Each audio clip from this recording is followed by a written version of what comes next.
Hello guys! In today's video, I'll be showing you how to get rid of my AI on Snapchat.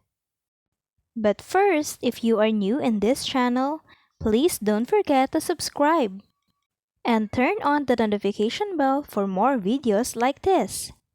So the first thing that you want to do is to open your Snapchat app. Next, click the chat icon at the bottom. It will direct you here where you can see the My AI option. So now what you're going to do is to click on the My AI and then go to chat settings. You can try to choose hide chats. After that, just click on done. And that's it. So if you have a question regarding this video, don't forget to leave a comment on the comment section. Thank you for watching. Don't forget to like and subscribe.